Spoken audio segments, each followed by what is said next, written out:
카드, 크레딧 카드 말고 부활이라는 반전 카드 제목으로 말씀 전하겠습니다. 예로부터 스승들이 제자의 길을 죽이는 방법들에는 여러 가지가 있습니다.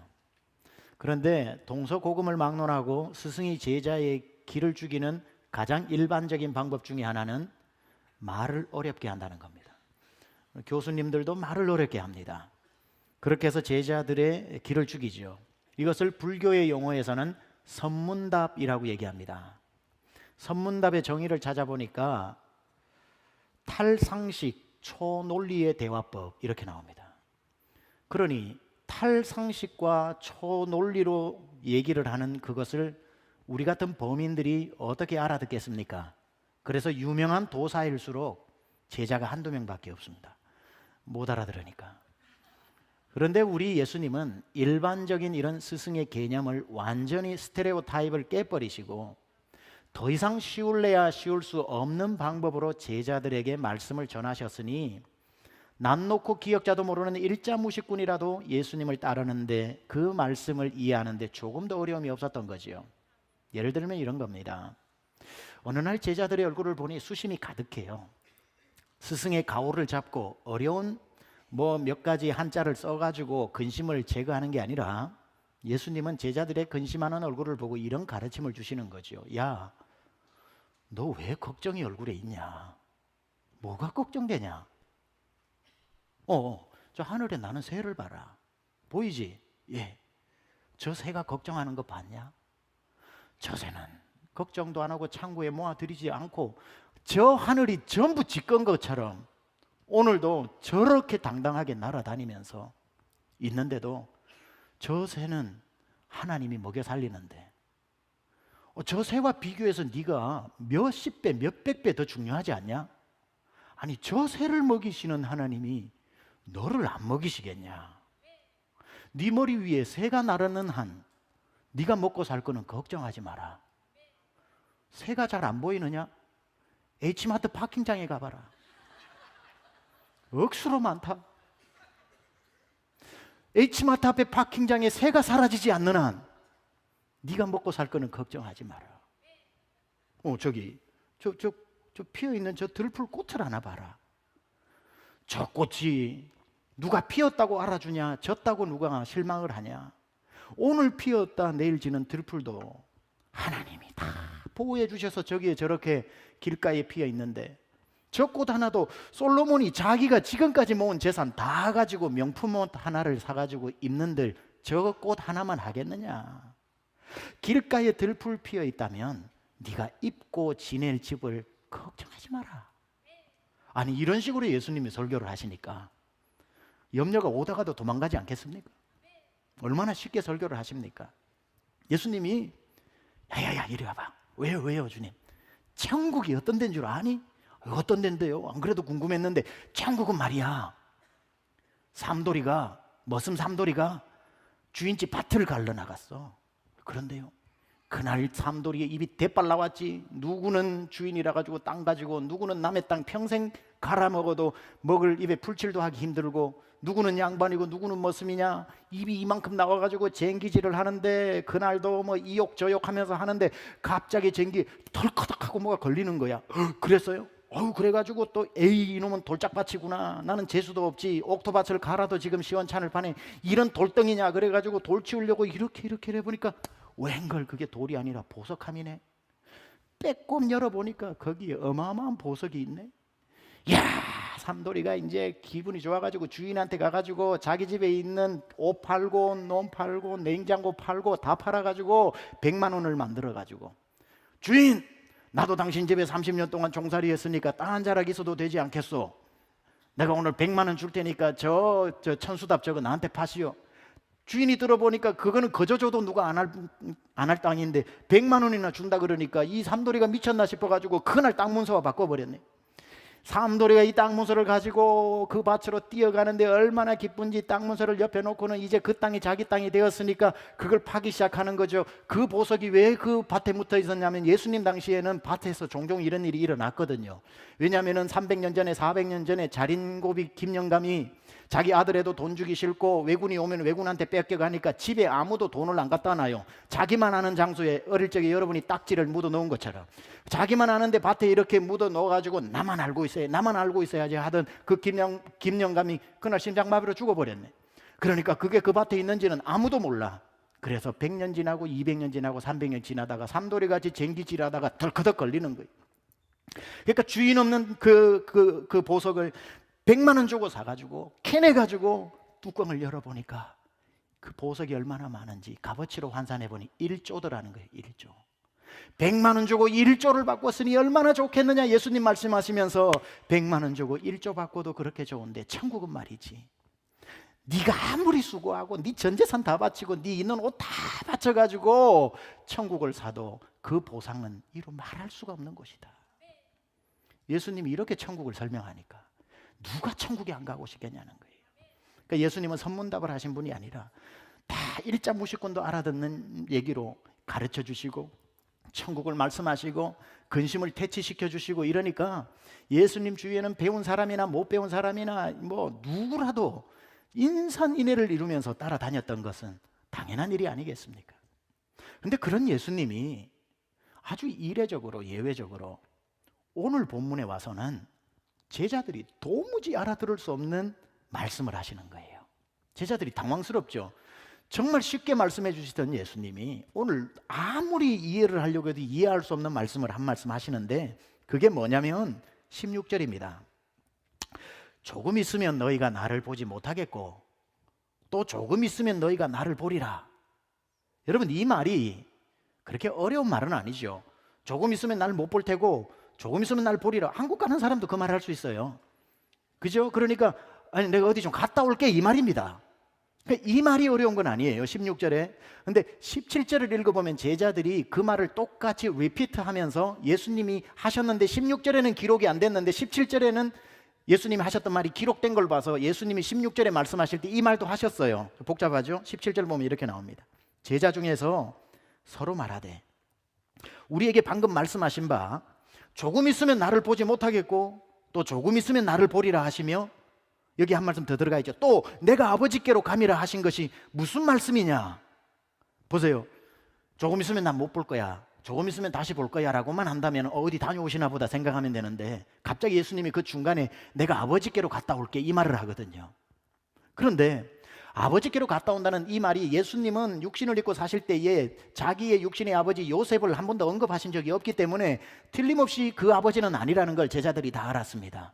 예수님은 시종일관 아버지라고 할 때는 하늘에 계신 아버지라고 항상 말씀하셨기 때문에 지금 하늘에 계신 하나님 만나고 온다는 얘기거든요. 자, 그러니 보세요. 조금 있으면 너희가 나를 보지 못할 테고 내가 하나님 만나고 다시 올게 이러거든요. 그러니까 내가 어디 갔다 올게는 쉬운데 그 중간에 아버지께로 갔다 올게 하니까 이 말이 무슨 말인지 도대체 맥락이 이어지지 않는 거지요. 만약 예수님께서 너희가 조금 있으면 나를 보지 못하고 조금 있으면 나를 볼 거야 라고 하셨으면 뭐 어디 다녀오시나 보다 라고 할 텐데 중간에 내가 아버지께 하나님께 다녀올게 라고 하시니까 죽은 사람이 살아난 거 본 적도 없지 들은 적도 없지. 그러니까 제자들은 이 말을 도무지 이해하지 못하는 거죠. 그러니까 이제 자기들끼리 해석하기 시작합니다. 그 뜻이 뭐냐 하니까 한 사람이 그 말은 한 번도 안 썼지만 예수님이 드디어 이제 예루살렘에서 무슨 일 당할 것 같으니까 아버지 생각나서 갈릴리에 요셉 만나고 온다는 뜻이다. 무슨 소리 하냐, 이 말은 예수님이 돌아가신다는 뜻이다.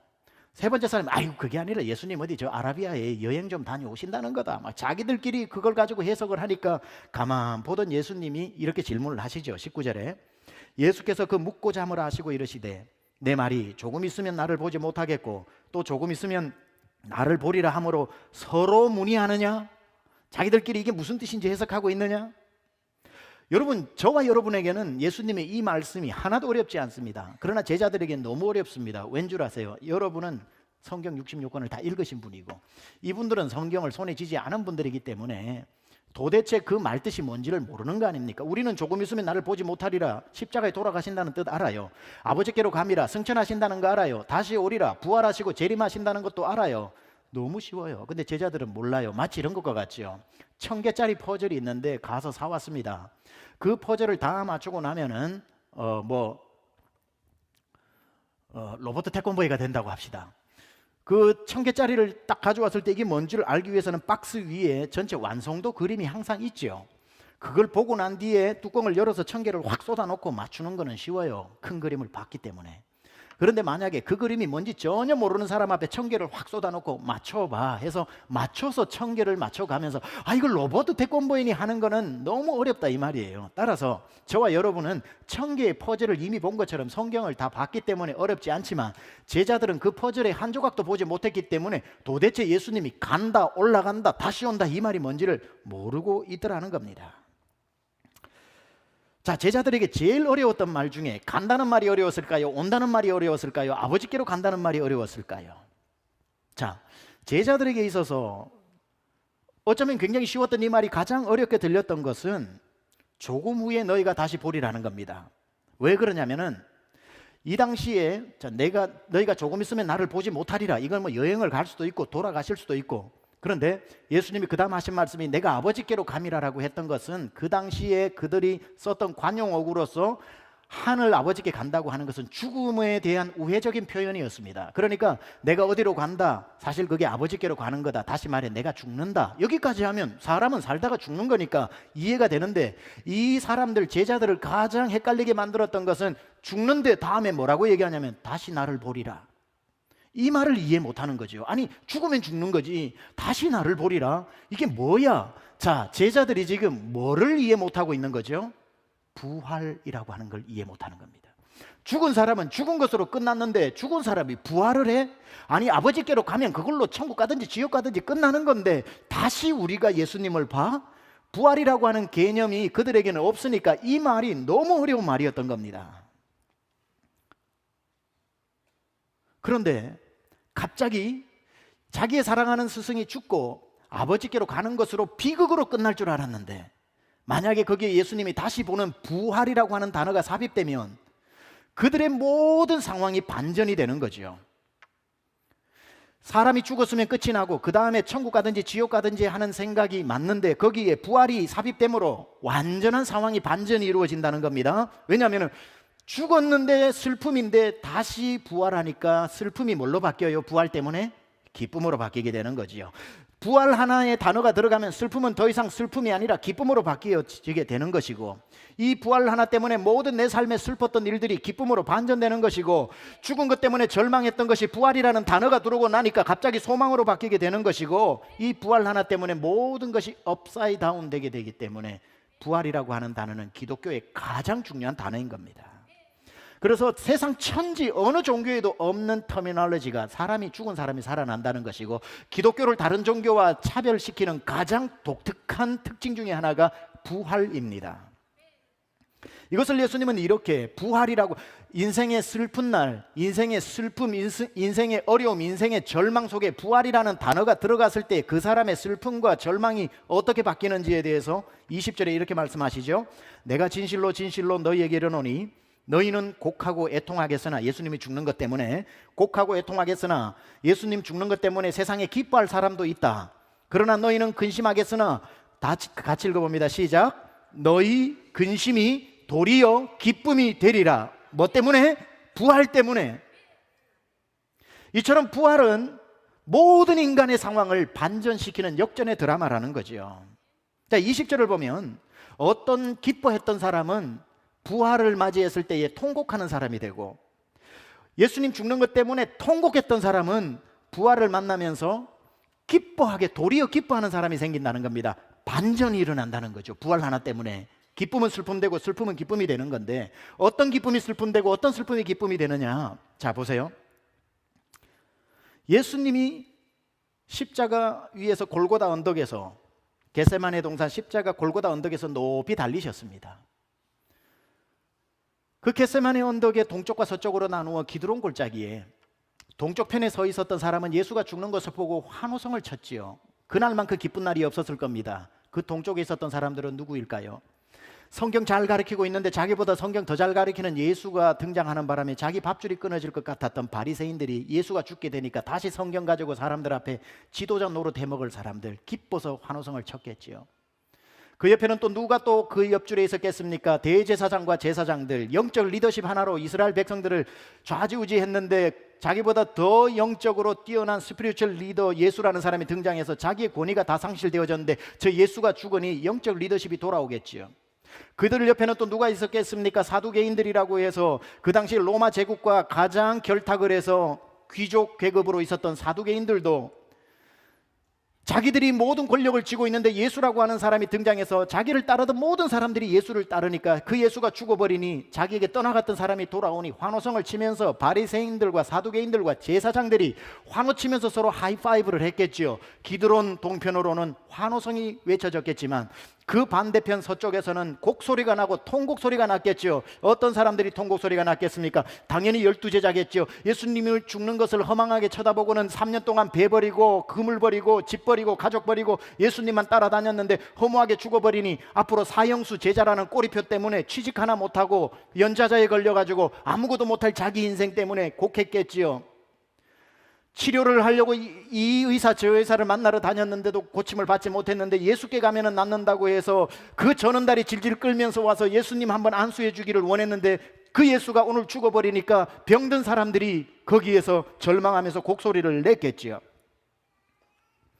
여인들은 예수님 때문에 사마리아 여인 같은 사람들도 인간 취급을 받으면서 구원받았는데 이 사마리아 여인 같은 여인들은 다시 예수님이 죽어버림으로 말미암아 인간 취급도 못 받고 짐승 취급을 다시 받아야 하겠지요. 어린아이들이 내게 오는 것을 금하지 말라고 했는데도 불구하고 이제는 이 예수님이 돌아가시면서 어린아이들은 개 쫓기듯이 동구 밖으로 쫓겨나는 인생이 되겠지요.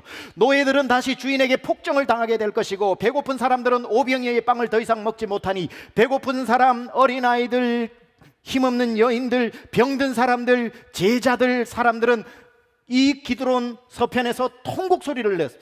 예수님 죽음 하나 때문에 한쪽은 환호성을 쳤고 한쪽은 통곡을 했는데 그 순간만큼은 예수가 죽었기 때문에 그 동쪽에 있었던 사람들의 환호성 소리가 그 슬픔의 소리를 압도하면서 이스라엘의 잔치집 같았는데 그 헛된 기쁨의 환호성이 3일이 지나지 않아 3일 후에 예수님이 부활하심으로 말미암아 갑자기 그 기뻐하던 환호성은 곡하는 소리로 바뀌어지게 되고 예수님 죽었다고 다 끝났다고 통곡하던 그들은 부활하신 예수님을 눈으로 봄으로 말미암아 도리어 기뻐하는 일들이 일어나므로 이 부활 사건 하나 때문에 헛된 기쁨이 슬픔으로 바뀌고 좌절했던 눈물이 환호성으로 바뀌는 완전한 반전이 일어나더라는 겁니다.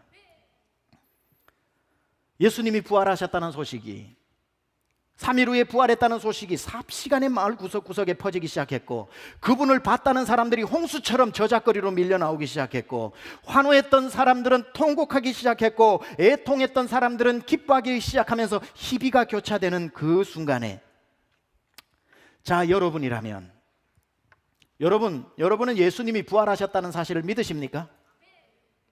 아니면 어느 학자들의 말처럼 제자들이 예수님이 죽었다는 게 너무 충격적이라서 정신이 혼미해져서 예수님 부활을 만들어낸 꾸며낸 시나리오라고 생각하십니까? 예수님이 역사 속에서 히스토리컬리 부활하셨다고 믿으세요? 너무 충격에 빠진 제자들이 만들어낸 이야기라고 믿으세요? 여러분 오늘날 정말 신학적인 책들을 읽어보면 가슴 답답한 일이 한두 가지가 아닙니다. 소위 배웠다고 하는 학자들이 전부 이 부활을 가상 시나리오로 만들기에 급급하고 있습니다. 예수는 부활하지 않았다. 제자들이 꾸며낸 이야기다. 그 당시에 사람들이 예수를 훔쳐가 놓고 자기들끼리 어떻게 부활의 시나리오를 만든 것이라고 이야기하고 있지만 여러분 한 가지 가르쳐 드릴까요? 21세기의 학자들은 그렇게 말할지 몰라도 예수님 돌아가시던 그때 그 당시에 있었던 그 중에 사람들은 예수를 십자가에 못 박았던 대제사장이나 예수를 십자가에 못 박았던 바리새인들이나 사두개인들이나 그 누구라고 할지라도 예수님이 부활하셨다라는 것을 안 믿은 사람이 없었다는 것. 심지어 예수님을 죽인 사람들도 자기들 앞에 나타난 예수 때문에 당황했다는 사실을 아십니까? 오늘날 우리는 막 지어내기 시작 시간이 하도 흘렀으니까 예수님의 제자들은 예수님의 부활을 믿는 건 당연하지만 예수님을 죽였던 사람들도 예수님이 부활했다는 것을 다 믿었는데 그 당시에는 너나 할 것 없이 다 믿었는데 오히려 지금 안 믿고 있는 겁니다. 그들은 부활했던 건 엄연사실이었고요. 그들이 노력했던 게 뭔 줄 아십니까? 부활한 예수를 숨기는 데 급급했습니다. 숨기는 일에 너무 많은 사람들이 눈으로 봤다고 물밀듯이 밀려 나오니까 이거 어떡하나 당황해가지고 더 이상 꾸며낸 이야기라고 하기가 치부할 수 없었기 때문에 그들은 어떻게 행동했는지 마태복음에는 마태가 비교적 정확하게 이렇게 기술하고 있습니다. 우선 제자들이 밤에 와가지고 시체를 훔쳐갈까봐 예수 부활한다는 얘기를 심심찮게 살았을 때 했는데 자기들끼리 얘기하는 거죠. 이거 제자들이 꾸민다. 분명히 이 감옥 안에, 무덤 안에 넣어놓고 밤에 와가지고 싹 훔쳐가니까 빌라도에게 가가지고 부탁을 하죠. 빌라도요, 로마 병정들을 보낼 수 있는 한 보내어서 그 무덤을 지키게 하소서. 제자들이 훔쳐가놓고 부활했다고 속일 겁니다 하니까 한 발 건너 있는 빌라도와 로마 병정들은 졸리면 자겠지만 생명을 걸어야 되는 유대 병정들은 빌라도가 그러죠. 너네들이 더 급하니까 급한 사람 우물 판다고 너네가 지켜라. 그래서 유대 병정들을 보내서 지키니까 정말 이거는 개미 한 마리 들어가지도 못하고 나오지도 못합니다. 그 상황에 대해서 마태복음 27장 62절에 66절에 이렇게 기록합니다. 그 이튿날은 준비일 다음 날이라. 대제사장들과 바리새인들이 함께 빌라도에게 모여 이르되 주여, 저 속이던 자가 살아있을 때에 말하되 내가 사흘 후에 다시 살아나리라 한 것을 우리가 기억하노니 그러므로 명령하여 그 무덤을 사흘까지 굳게 지키게 하소서.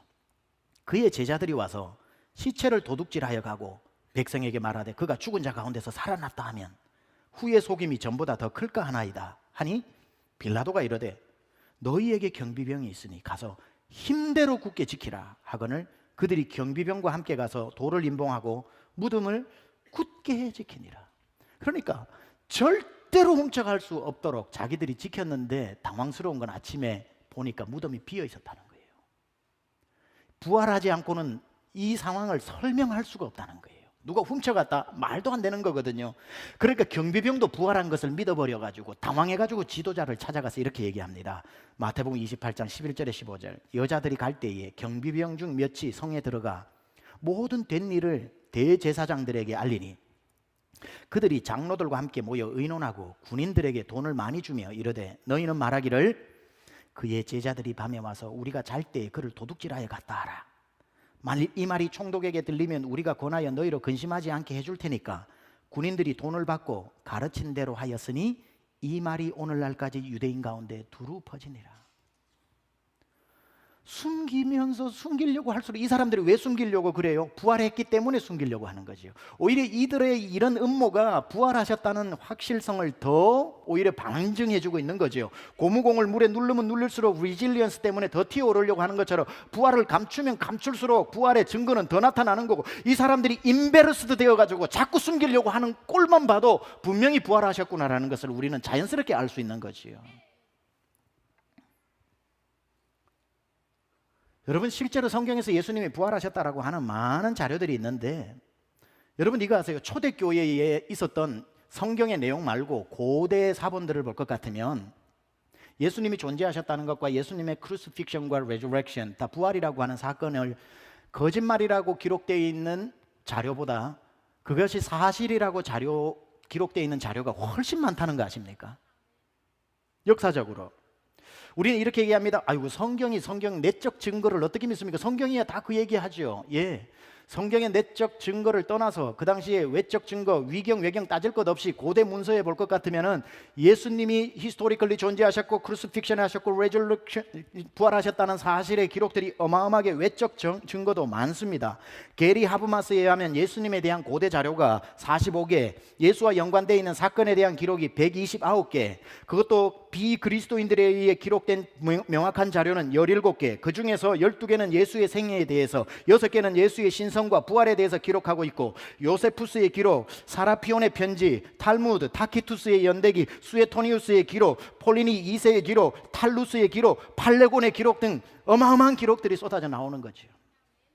예일대학교 출신으로서 시카고 트리뷴지의 기자가 되었던 브릴리언트맨 리 스트로벨은 인물을 하나 시카고 트리뷴지로부터 봤는데 예수 부활이 허구라는 것을, 당신은 불가지론자고 당신은 무신론자이기 때문에 예수 부활이 허구라는 것을 밝혀내라. 그러면 기독교의 역사는 완전히 달라질 것이라 특집 기사를 요청받고 쓰게 됩니다. 그는 고대 문서 약 2,000편을 자기가 다 해서 읽고 연구하기 시작을 하고 거기에 대한 최고 권위자들을 대학마다 다니면서 인터뷰를 하면서 예수 부활이 허구라는 것을 밝혀내는데 이게 웬일입니까? 고대 문서에 부활 안 했다는 것보다 부활했다는 문서가 압도적으로 많았고, 만나서 학자들과 얘기하면 얘기할수록 예수는 부활 안 했을 확률보다 부활했을 확률이 훨씬 높아서 부활이 없다고 시작했던 그가 마침내 부활했다라는 것을 인정할 수밖에 없었고, 그는 예수를 영접하는 사람이 되어서 예수는 역사다라고 하는 책을 쓰게 된 거죠. 부활을 없다고 찾으면 찾을수록 수많은 부활의 증거들이 홍수처럼 밀려 나오는 이 명확한 증거가 있다는 겁니다. 부활은 사실입니다. 여러분이 믿는다고 사실이고 안 믿는다고 거짓이 되는 게 아니라 이건 팩트입니다. 팩트. 자, 이제 우리는 이 부활 사건이 오늘날 21세기를 사는 그리스도인들에게 왜 이토록 중요한 것일까? 왜 신앙생활에 있어서 가장 중요한 믿음의 핵심이 부활이 되어야 하는 것일까? 이게 오늘 설교의 핵심인데요.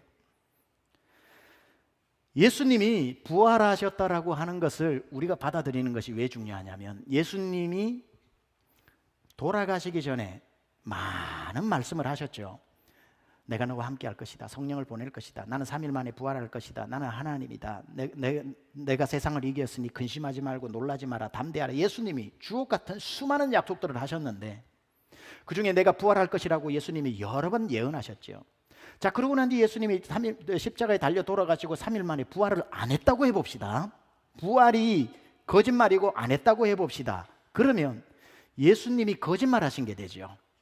그러면은 부활하겠다고 했던 말만 거짓말이 아니라 그분이 하셨던 모든 말, 내가 너와 함께 하겠다, 내가 하나님의 아들이다, 내가 길이요 진리요 생명이고 나로 말미암 자는 아버지께로 갈 자가 없다, 병든 자들아 수고하고 무거운 짐진 자들아 다 내게로 오라, 내가 너희를 치료해 주겠다 했던 그게 전부 다 거짓말이 되는 거죠. 부활하겠다는 말이 거짓말이면 소급해서 나머지도 다 거짓말쟁이가 되어버리는 건데, 만약에 이걸 바꾸어서 예수님이 내가 죽어 요나의 표적처럼 내가 죽어 3일 만에 다시 부활하시겠다고 여러 번 말씀하신 그 예언을 따라 예수님이 진짜 부활하셨다면 예수님이 돌아가시기 전에 하셨던 모든 말씀도 다 사실인 거 아닙니까? 이 말도 사실이 되면 나머지 말도 사실이 되는 거죠. 염려하지 마라, 내가 너와 세상 끝날까지 함께 하겠다는 말도 사실인 것이고, 내가 하나님의 아들이라는 것도 사실이고, 나로 말미암지 않고는 구원받지 못한다는 것도 사실인 것이고, 어떠한 병도 내가 다 고쳐주리라는 것도 사실인 것이고, 보혜사 성령을 너희에게 보내겠다는 것도 사실이고, 악한 마귀 한 길로 와서 7길로 예수 이름으로 쫓겨난다는 것도 사실이고, 예수님이 하셨던 모든 일이 부활이 사실이라면 나머지도 사실이라는 거예요. 그래서 우리가 부활을 믿느냐 안 믿느냐는 그 모든 나머지 말을 믿느냐 안 믿느냐와 연관되어 있기 때문에 부활신앙은 우리의 시금석인 테스팅 스톤입니다. 이거 빠지고는 어떤 것도 설명해낼 수가 없어요. 나는 다 믿는데 부활을 안 믿는다, 그런 말이 존재하지 않는다는 겁니다. 오늘 여러분이 부활이 믿어진다면 그 부활의 사건이 부활하신 예수님이 여러분 안으로 들어오시는 것이고, 유진 피럴슨의 말처럼 우리는 부활을 믿는 것이 아니라 부활을 오늘 살아가는 사람들이 되는 겁니다. 오늘 본문에 통곡하던 기드론의 서쪽에 있었던 사람들이 한순간에 기쁨으로 바뀌었던 이유가 예수님의 부활함으로 완전히 통곡 소리가 기쁨의 환호성으로 반전이 일어나지 않았습니까? 예수 죽었다고 좋아하던 사람들이 예수님 부활한 것을 보고 난 뒤에 곡소리가 나지 않았습니까? 이처럼 부활은 어떤 슬픔도 단순간에 기쁨으로 바꾸어내고 어떤 세상의 헛된 기쁨도 통곡 소리로 바꾸어내는 완전한 반전의 능력을 가지고 있다는 겁니다. 만약에 여러분들이 예수님의 부활을 믿고 그 부활하신 예수님이 여러분 안에 계시다면 여러분에게는 어떤 슬픔도 기숙할 수 없습니다. 그 부활이 들어옴과 동시에 그것은 환호성으로, 축제로, 잔치집으로 바뀌어질 겁니다. 어떤 인간의 슬픔도 부활이라는 두 글자와 만나게 되면은 그 순간 그 슬픔은 기쁨으로 바뀌어지는 것이고, 어떤 절망도 부활이라는 단어와 만나게 되면 그것은 소망이라는 단어로 바꾸어지는 것이고, 눈물과 탄식이 부활이라는 단어와 만나면 기쁨과 환호성으로 바뀌어지는 것이고, 초상집의 슬픔이 부활이라는 단어를 만나면 잔치집의 기쁨으로 바뀌는 것입니다. 부활이라는 단어가 들어가서 바꾸어내지 못하는 일은 없는 겁니다. 지난주에 여러분에게 무슨 일이 있었는지 상관없어요. 부활하신 예수님이 여러분 안에 함께 계신다면 부활하신 예수님이 여러분을 바꾸어 주실 겁니다. 사드락 메삭 아벳느고 다니엘의 세 친구가 느부갓네살 왕에 의해 가지고 불 기름가마에 던짐을 당했습니다.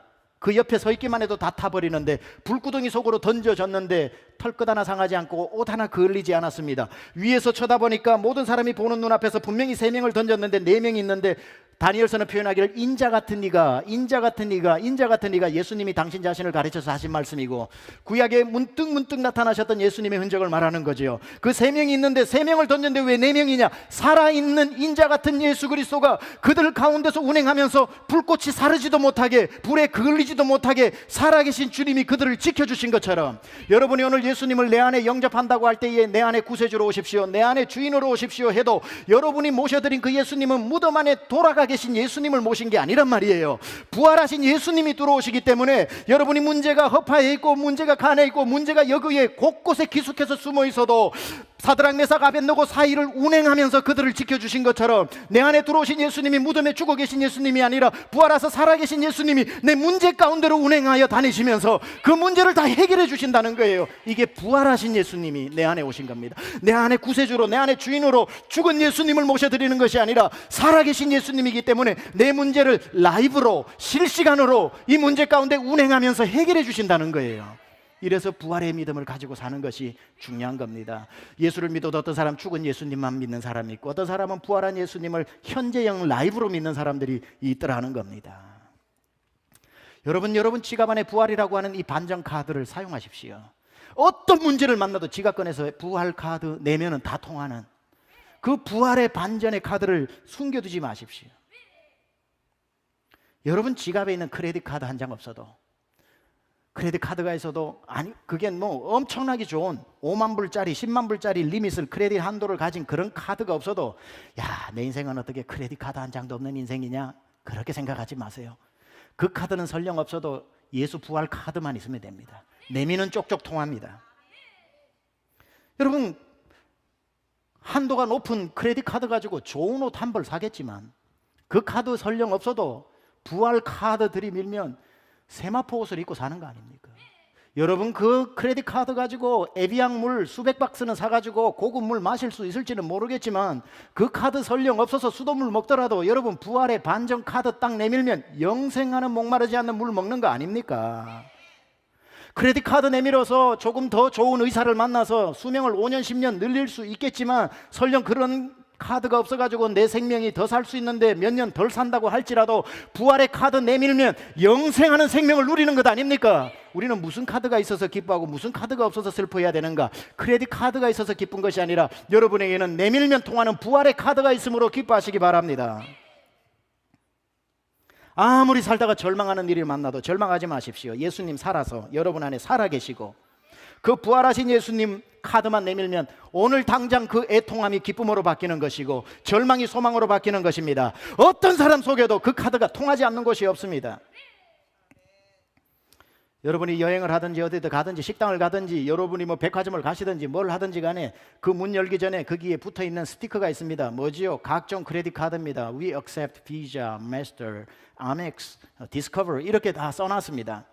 여러분 비자 카드 하나만 있으면요 전 세계 어디를 가도 웬만큼은 다 사용할 수 있어요. 그러나 꼭 그렇지 않습니다. 그 비자 카드 가지고 이디오피아 오모나다 가보세요. 사용 못합니다. 방글라데시 데니엘 국제학교 아이들 접수할 때 입학금 크레딧 카드 들고 와봐야 그거 통하지도 않습니다. 여름마다 가는 아리조나 가나도에 텐트 치는 그분 인디안 추장에게 크레딧 카드 주고 물 한 병도 못 삽니다. 크레딧 카드가 아무리 어디에든지 사용할 수 있다 할지라도 여전히 크레딧 카드가 통하지 않은 것은 세상에 널리고 널렸습니다만은 여러분이 가진 부활의 카드가 통하지 않은 곳은 이 땅 어디에도 없습니다. 가는 곳마다 열리고 가는 곳마다 월킹하고 가는 곳마다 그곳에서 사용할 수 있는 이 부활의 카드를 왜 사용하지 않냐 이 말입니다.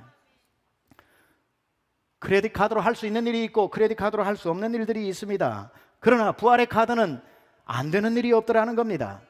부활 반전 카드는 통하지 않는 나라가 없고요. 인터넷이 안 되어도 사용할 수 있고요. 전기가 안 들어와도 사용할 수 있고요. 여러분 이 부활의 반전 카드는 한도액도 없어요. 하루에 몇 번씩 써도 상관없어요. 외국에 나갈 때마다 전화해가지고 여행을 알려줄 필요도 없어요. 하루에 5번 이상 쓰면 갑자기 블락되지도 않아요. 언제나 어디서나 아무 때나 부활의 주님을 사용하시고 부활의 주님의 능력을 여러분이 현재형으로 살아야 하는 것입니다. 어떠한 문제를 만나면 떨지 말고 나 부활하신 예수님이 나와 함께 있어 라고 고백하는 게 카드 내미는 거는 거죠. 네가 날 지금 뭘로 보느냐? 내가 아니다. 내 안에 살아계신 주님이 계시다. 그걸 알고 선포하고 그거 이루어진 것처럼 사는 게 카드 내미는 사람이에요. 있으면 뭐합니까? 사용하지 않는데. 부활의 반전 카드, 여러분의 어떠한 문제들도 다 해결할 수 있습니다. 여러분 크레딧 카드를 가지고 여러분이 3만 불짜리 침대는 살 수 있겠지만 3만 불짜리 샀다고 해서 그곳에서 포근한 잠은 크레딧 카드로 못 사죠. 여러분이 얼마의 집을 살 수 있는데 크레딧 카드 한도가 높은 걸 하나 더 얹으면 더 좋은 집을 살 수 있겠지만 행복은 못 사죠. 크레딧 카드도 살 수 있는 것은 침대는 살 수 있을지 몰라도, 집은 살 수 있을지 몰라도, 침대 위에 잠은 부활의 카드를 가진 사람만이 안심하고 잘 수 있는 것이고, 그 좋은 집에서 화목하게 살 수 있는 건 부활의 카드를 가진 사람에게 주시는 하나님의 샬롬이고 평화라는 것입니다. 오늘 예수님이 제자들에게 너희가 부활을 만날 때 이런 일이 일어날 것이라고 22절에 이렇게 말씀하셨거든요. 같이 한번 읽어보겠습니다. 시작. 지금은 너희가 근심하나 내가 다시 너희를 보리니, 부활하리니, 이거죠. 그 다음, 너희 마음이 기쁠 것이요 크게 너희 기쁨을 빼앗을 자가 없으리라. 부활의 소망을 다 가지고 사는 사람은요, 웬만한 문제에 흔들리지 않는 거예요. 왜냐하면 내 기쁨을 빼앗을 수가 없다. 부활의 반전 카드는요, 도둑이 못 훔쳐갑니다. 크레딧 카드 아무리 좋은 거 가지고 있으면 뭐예요? 쓰리꾸 나가지고 보면 없어지는데, 아무리 내가 이 한도를 100만 불짜리 가지고 있으면 뭐예요? 해커들이 와서 해킹해 버리는데, 크레딧 카드는 내가 잃어버릴 수도 있고 누가 훔쳐갈 수도 있고 해킹 당할 수도 있지만, 여기에서 부활이 주는 기쁨을 누구도 빼앗을 수 없다고 얘기하고 있죠. 그 카드, 예수 그리스도를 믿는 그 기쁨, 그 부활에서 흘러나오는 기쁨은 여러분이 잃어버릴 수도 없고 누가 훔쳐갈 수도 없고 사탄이 와서 해킹해서 가져갈 수도 없어요. 그 부활의 기쁨, 여러분이 살다가 힘들 때에 왜 이렇게 힘들지? 왜 나한테는 문제가 항상 이렇게 자꾸 꼬이지? 누구는 가기만 해도 자동문으로 문제가 해결되는데 나는 왜 열려있는데 좋다고 가도 내 앞에 닥치지? 왜 나는 안 되지? 해가지고 인생을 비관하지 마세요. 그때 무엇을 생각하는가? 주머니에 있는 부활의 반전 카드를 한번 쓱 문지르면서 이보다 더 큰 기쁨이 나에게 있지. 나는 부활의 소망을 가지고 사는 사람이고, 내가 어떤 문제를 만나는 것이 중요한 것이 아니라 그 문제보다 더 큰 하나님을 만나고, 어떠한 문제도 하나님보다 클 수 없는 것이지, 내가 부활의 주님을 이 시간 인정하고 선포하면 이 문제도 해결될 거야 라고 카드를 사용하는 분이 되어야 되는 것이고, 더 큰 기쁨, 사탄이 빼앗을 수 없는 기쁨, 이 세상에 그 어떤 문제도 빼앗아 갈 수 없는 그 기쁨을 가지고 그걸 오늘도 기억하고 살면 작은 문제에서도 넘어지지 않는다는 겁니다. 오늘 이 설교를 준비하다가 예전에 한번 설교를 할 때 썼던 제 옛날의 이야기가 떠올랐습니다. 이 얘기하고 마치겠습니다. 더 큰 기쁨이 있는 사람에게는 작은 기쁨이 작은 문제가 별 문제가 아니구나라는 것을 제가 언제 경험했냐면, 제 기억으로 초등학교 4학년입니다. 1부 때는 이 얘기를 조금 잘못 제가 전달을 했는데 2부 때 가만 좀 생각해 보니까 확실하게 얘기가 떠올랐어요. 제가 어릴 적 저희 동네에서 이제 앞에 그 개울을 건너고 논을 건너고 조그마한 산, 언덕보다 큰 산 하나를 건너면 장성이라는 마을이 있는데, 그 장성에 저희 고모님이 사셨고, 저는 그 딱지치기를 좋아했고 구슬치기를 좋아했기 때문에 우리 동네 애들 회식이 회익이 상덕이건 제가 다 휩쓸었기 때문에 이제 원정을 많이 다녔습니다. 그래서 밤골도 가고 추자말도 가고 신기말도 가서 다 해놓고 그 딱지를 이제 우리 집 앞에 있는 나무에서 5걸음 가가지고 그 땅 파가지고 거기 넣어놓고 이제 이런 식으로 이제 늘 그래서 그날 장성에 제가 이제 원정을 가가지고 그 동네 딱지를 다 가지고 오겠다 하는 마음으로 가서 막 신나게 진종일 거기서 놀았는데, 갑자기 저희 누님이, 둘째 누님이, 그때도 아주 성격이 아주 곧고 까칠하고 신경질도 잘 내고, 그러나 저를 무척 아껴주는 누나가 있었어요. 누나가 갑자기 그 장성까지 저를 데리고 온 거예요. 병아 그래. 제가 초등학교 4학년, 저희 누님이 국민학교 6학년.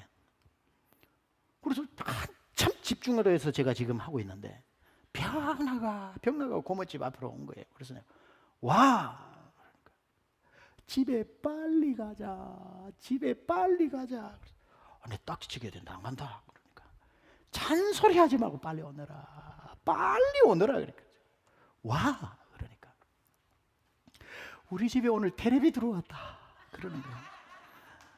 우리 집에 그 테레비, 흑백 TV 다리 4개 있는 거 문 이렇게 딱 닫고 이렇게 열고 하는, 그게 맨날 상덕이 집에 가서 얻어보다가 우리 집에 그날 테레비가 들어오는 날인 거예요. 그 얘기를 듣는데 딱지치기, 구슬 이게 뭐 중요합니까? 다 버리고 테레비 가자! 그러고 막 뛰었어요.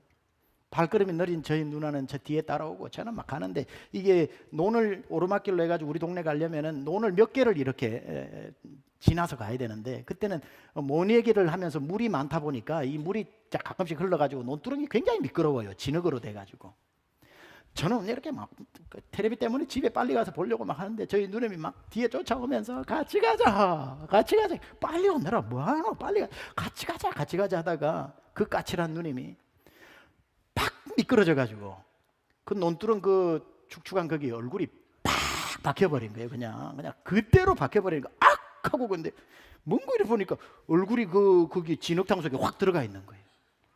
와, 오늘 텔레비상 기쁨은 다 사라지고 오늘 우리 저 성질 나쁜 누나한테 오늘 또 한따까리 하겠다 싶어가지고 와 빨리 일어나라 그러니까 보통 때 같았으면 일어나서 엄마 내가 막 니 때문에 여기까지 와가지고 이랬을 텐데 누나가 얼굴을 탁 드는데 저는 깜짝 놀랐어요. 얼굴이 막 흙으로 다 묻었는데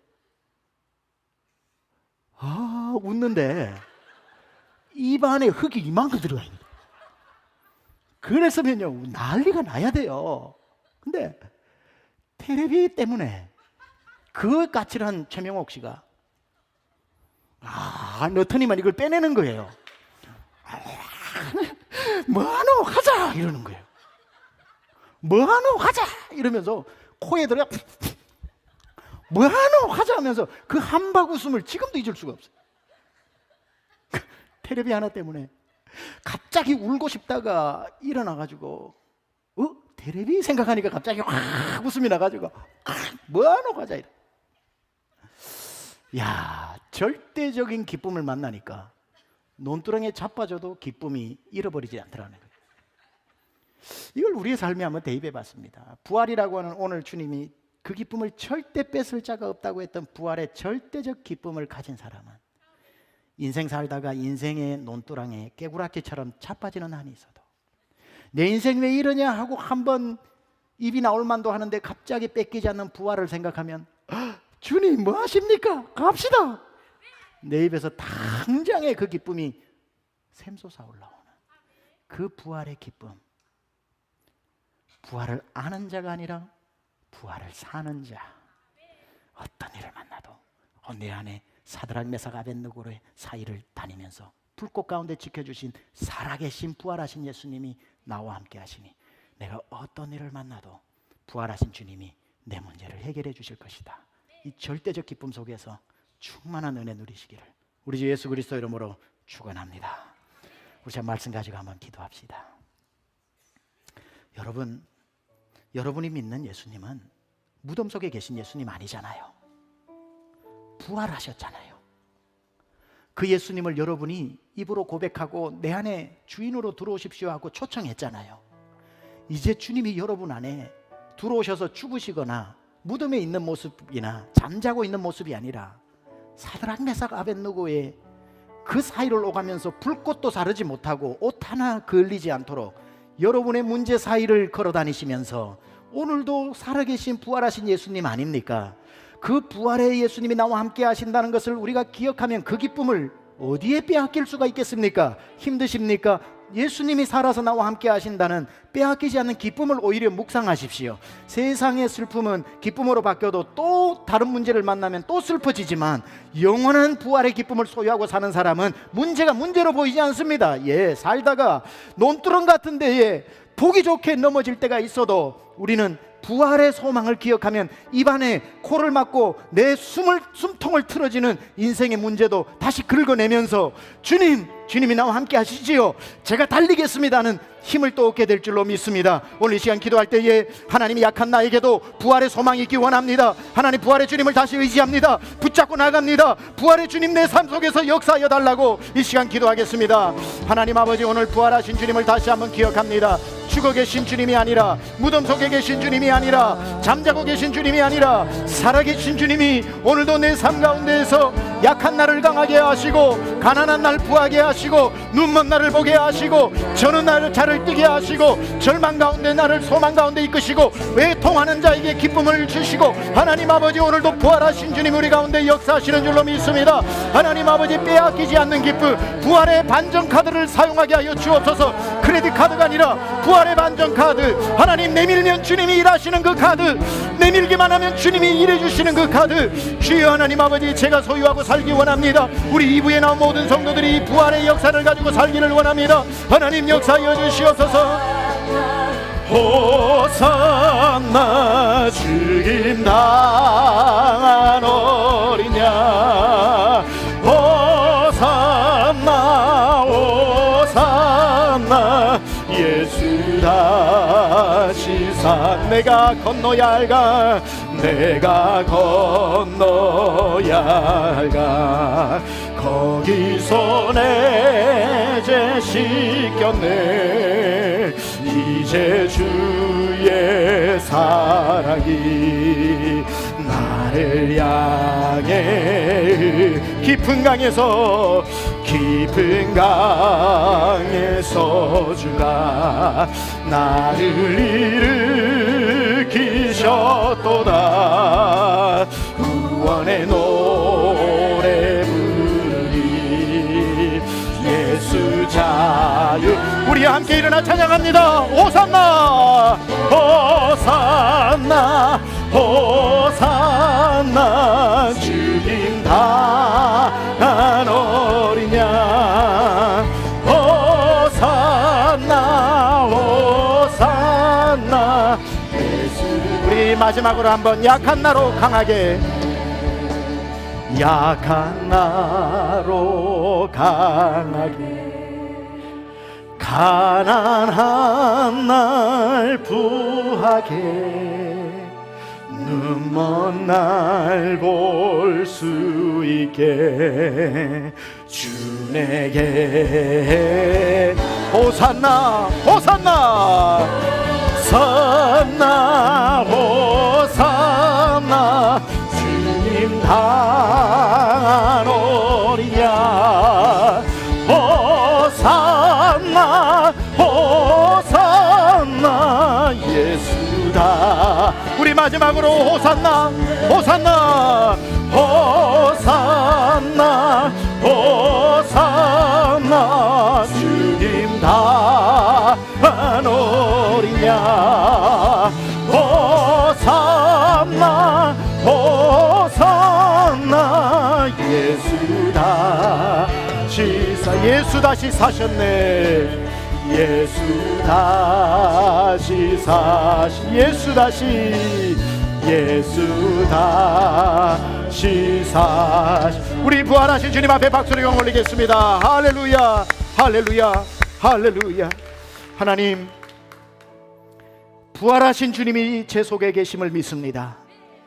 살아계신 주님이 모든 문제 가운데 운행하시며 절망을 소망으로 눈물을 기쁨으로 우리의 곡소리를 찬송소리로 바꾸어내신 부활의 반정카드. 하나님 저희가 무슨 일을 만나든지 예수님 부활했고 예수님 나와 함께 하시고 예수님이 일을 행해 주실 것이라고 선포하는 그 믿음의 카드를 사용하여 오늘 2부에 나와 예배드리는 모든 성도들의 문제가 왕이신 하나님 앞에서 평지가 되게 하여 주시옵소서. 떠나가게 하여 주옵소서. 해결되게 하여 주옵소서.